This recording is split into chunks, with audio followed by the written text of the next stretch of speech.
To the NET vault. We're going to start by looking at this area here directly inside the door. This is all the blank new tapes, 207 products. Over here are all the reformatted tapes, 208 class. Immediately to the shelves off to our left and running down, these are all TV premium products. So we walk down the rows here. On the left side we primarily have premium products up through here, and then on the back side of these shelves we have replenishment stocks for our what we sell, our 203 products. On the other side, on these sliding shelves, we have various producers storing their work tapes in here. Come up to about middle over here, and this is NAPT tapes that we store. And then here in the G shelf we have NVCN records that we're required to keep. Up here on the other end then our storage area for our vault tapes. There's no real stuff stored in here, it's more, that's heavy. It's more space that I was using when I was moving it around. These sliding shelves here are Netchi tapes. It's technically dead. They just haven't made an official announcement of it. But most of the tapes and stuff that we have in here used to be sent out for Consortium, Netchi Consortium, and they are all, it's a done program, so we just have to at some point deal with those. The other tapes here are inactive 203 products, primarily VHS, some storage of stuff. Again, the 203 store. We get into here, and these are tapes that Lemoyne, before he left, went down into the pit and pulled these tapes up. And these are primary Netchi source masters. And again, no real catalog of them. They're just here. We have a mess here. Now we'll start into the actual vault storage. These are all producer tapes. They've got speech, GPN, a lot of GPN products in here. Production that was done for GPN.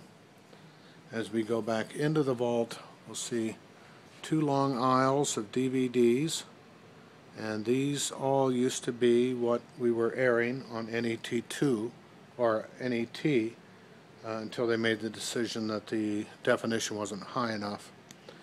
Down below these, and this whole line of tapes running down there, are all of our Ian Thompson masters. I know Michael has said there is no contractual requirement for that. Shar disagrees, so we keep a master of all the Netchi tapes here. Once we get back to the sliding shelves, our first one are the actual film shelves that we take, and these are everything from Willa Cather to Sandoz to the Governor's Reunions, Western Songs, Rails West, just bunches of stuff. These are the candidates then to be moved down to Historical Society. We also then have all of Ron's personal tapes and stuff in here, and no cataloging on any of this stuff. It's simply storage for him. On our next set, this is where I first came back and tried to organize, and so sorting through tapes, Math Basics, Island Treasures, IT Figures.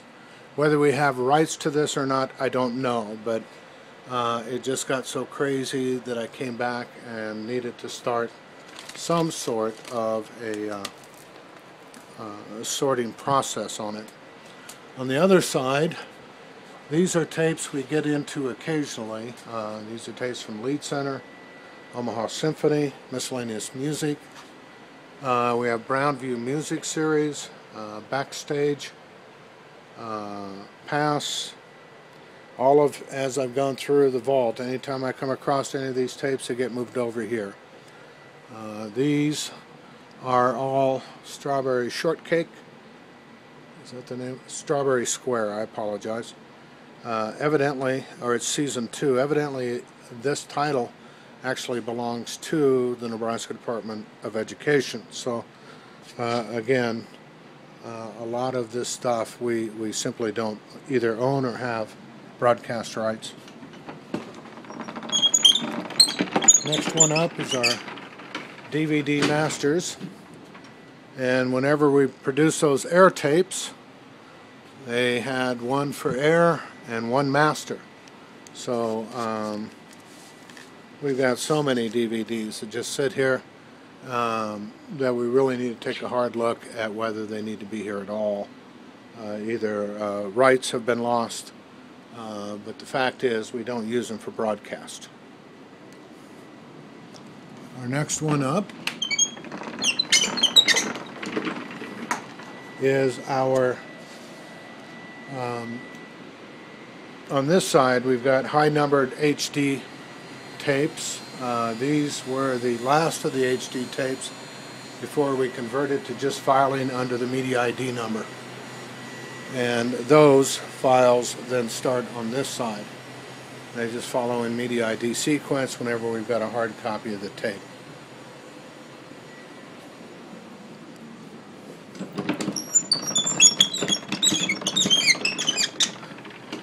Next one up is the actual Heritage Library. All the masters are on this side and down here. The DVD copies, the digitized copies, are along here, and then we have some poorer quality copies, primarily for CCTV, VHS type copies over here.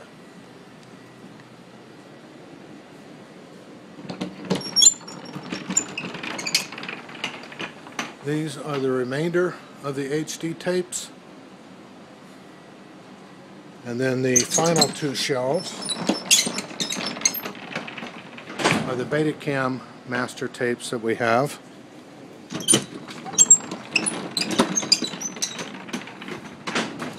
And they run on those and then up to here.